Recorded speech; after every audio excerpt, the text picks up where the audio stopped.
नमस्कार दोस्तों, आप सुन रहे हैं बिहाइंड द हेडलाइंस, जहां हम हेडलाइंस के पीछे की असली कहानियां रोज लेके आते हैं। आज हम बात करने वाले हैं ऐसे कॉन्ट्रास्ट की जो आपको सोचने पर मजबूर करेगा।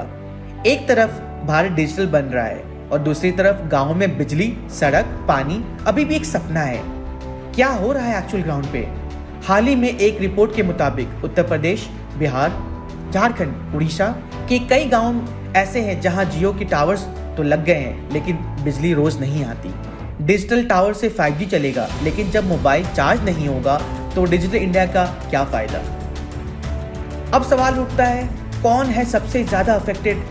स्कूल के बच्चे जो ऑनलाइन क्लास अटेंड नहीं कर पाते, फार्मर्स जो PM किसान या लोन एप्लीकेशन भरने के लिए 20 से 30 किलोमीटर दूर जाते हैं, डेली वेज वर्कर्स जिनका अकाउंट में पैसे आता है पर बायोमेट्रिक फेल हो जाता क्योंकि इंटरनेट स्लो है या ऑफलाइन सिस्टम। सरकारी ऐप्स तो बना दिए, लेकिन जब लोगों के पास स्मार्टफोन ही नहीं या डेटा ही खत्म हो गया तो ये स्कीम्स सिर्फ फॉर्मेलिटी बन जाती है।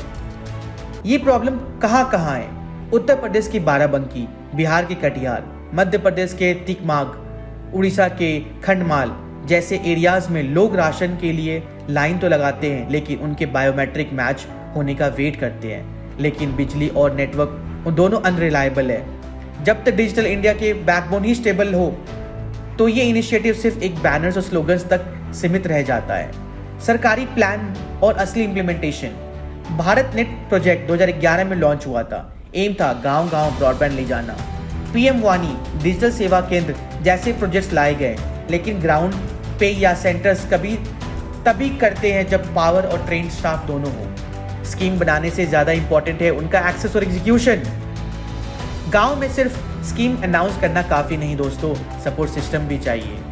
बताते हैं कुछ रियल कहानियां, जैसे गुलाब देवी, झारखंड के गांव की राशन कार्ड होल्डर, 4 बार बायोमेट्रिक फेल होने के बाद बोलती है, नेट नहीं आता, बिजली चली जाती, अब हम क्या करें। मुन्ना, मध्य प्रदेश का एक किसान, डिजिटल पोर्टल पे इनपुट सब्सिडी अप्लाई नहीं कर पाया क्योंकि साइबर कैफे उसके घर से 30 किलोमीटर दूर था।